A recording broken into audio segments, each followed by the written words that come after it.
Not enough time. Never enough time. Always rushing, always behind. It's a constant race, isn't it? From the moment the alarm blares, it's a sprint. Shower, dress, grab a lukewarm coffee, dash out the door. Traffic, emails, meetings, deadlines. And then, just when you think you can breathe, it's the evening rush. Dinner, chores, maybe a quick glance at the news before collapsing into bed, only to start the whole frantic cycle again. Does this sound familiar? Because if it does, you might be suffering from something called hurry sickness. So, what drives this relentless need to rush? Why are so many of us caught in this perpetual state of urgency? It's not just about having a lot to do, it's a deeper, more insidious problem. One of the primary reasons is the demands of modern life. We live in an era of instant gratification and constant connectivity. Our smartphones buzz with notifications, our inboxes overflow, and the expectation to be always available and responsive is immense. The lines between work and personal life have blurred, leading to an always-on culture where we feel compelled to maximize every minute. Another significant factor is societal pressure and the glorification of busyness. There's a pervasive belief that being busy equates to being important, successful, and productive. We often wear our exhaustion as a badge of honor, competing to see who has the most packed schedule. This cultural narrative pushes us to take on more than we can realistically handle, leading to a constant feeling of being behind. We fear missing out, falling behind, or not being enough if we aren't constantly striving and doing. Then there's the internal drive, often fueled by anxiety and a fear of failure.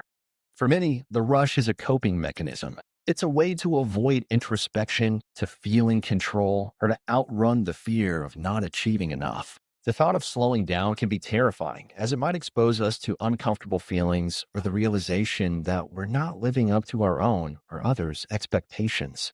This internal pressure can be even more potent than external demands, creating a self-perpetuating cycle of urgency. Finally, the very tools designed to make our lives easier, like technology, often contribute to the problem.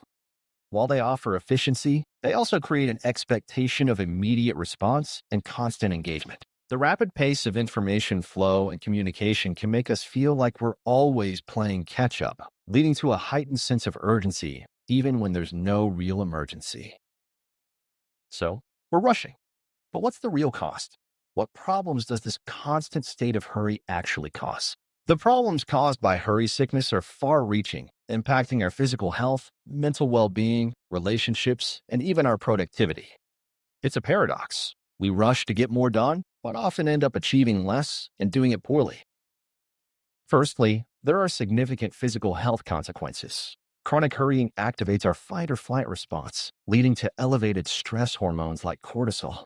This sustained physiological arousal can result in a myriad of health issues, including fatigue, headaches, digestive problems, and a weakened immune system. Over time, it can contribute to more serious conditions such as hypertension and heart disease, as noted by cardiologists Meyer Friedman and R.H. Rosenman, who first coined the term hurry sickness. It's a constant drain on our bodies, leaving us feeling perpetually exhausted and run down.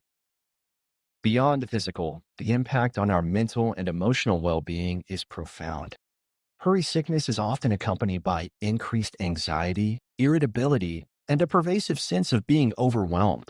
We become agitated by delays, impatient with others, and constantly feel like we're lagging behind, even when we're moving at breakneck speed. This mental churn can lead to burnout, depression, and a diminished capacity for joy and presence. When we're always rushing to the next thing, we miss out on the richness of the present moment, unable to truly savor experiences or connect with our inner selves. Our relationships also suffer. When we're constantly in a hurry, we have less time and patience for meaningful interactions.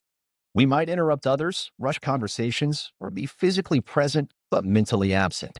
This can lead to misunderstandings, feelings of neglect among loved ones, and a general erosion of connection. The quality of our relationships, both personal and professional, deteriorates when we prioritize speed over genuine engagement. And ironically, hurry sickness often leads to decreased productivity and increased mistakes. When we rush through tasks, we're more prone to errors, oversight, and a lack of attention to detail. The quality of our work can suffer, requiring more time for corrections and revisions later on. Multitasking, a common symptom of hurry sickness, often leads to superficial engagement with multiple tasks rather than deep, focused work on one. This can result in a feeling of being busy without being truly effective, a hamster wheel of activity that yields little real progress. So, we know why we rush, and we know the damage it does. But how do we stop? How do we break free from this relentless pace and reclaim our time, our health, and our lives? Breaking free from hurry sickness requires conscious effort and a shift in mindset. It's not about doing less, but about doing what truly matters with intention and presence. Here are some strategies to help us slow down and reclaim our lives. First, embrace mindfulness and presence. This means intentionally focusing on the present moment, rather than constantly thinking about the next task or worrying about the past. Simple practices like mindful breathing, savoring a meal, or truly listening when someone speaks can help train our brains to be present. Mindfulness helps us to observe our thoughts and feelings without judgment, allowing us to respond thoughtfully rather than react impulsively to the urge to rush. Next, prioritize and set realistic boundaries. Not everything is urgent, and not everything needs to be done by us. Learn to differentiate between what is truly time sensitive and what can wait. This involves saying no more often, delegating tasks when possible, and being assertive about our time and energy. Setting clear boundaries with work, technology, and even social commitments can prevent us from overextending ourselves and feeling constantly overwhelmed. Remember, the length of your to-do list does not determine your worth. Third, practice self-care intentionally. When we're rushing, self-care is often the first thing to go. However, it's precisely when we're feeling overwhelmed that self-care becomes most crucial. This isn't about grand gestures, but small, consistent acts that replenish our energy. Getting enough sleep, eating nutritious food, engaging in physical activity, and pursuing hobbies that bring us joy. Treat self-care as a non-negotiable appointment in your schedule, just like you would a doctor's visit. Fourth, reframe your perception of time and productivity. Challenge the notion that faster is always better. Sometimes slowing down can lead to greater efficiency and higher quality outcomes. When we take our time, we make fewer mistakes, think more clearly, and can be more creative. Focus on effectiveness rather than just activity. This might mean dedicating focused blocks of time to single tasks rather than constantly multitasking. Finally, seek support if needed. If breaking free from hurry sickness feels overwhelming, consider speaking with a therapist or coach. They can provide tools and strategies tailored to your specific situation, helping you identify the underlying causes of your rushing behavior and develop healthier coping mechanisms. Remember, you don't have to navigate this alone.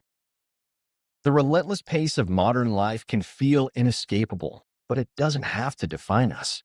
By understanding the roots of hurry sickness, acknowledging its detrimental effects, and consciously implementing strategies to slow down, we can reclaim our time, our health, and our peace of mind. It's a journey, not a destination, but every mindful step away from the rush is a step towards a more fulfilling and present life.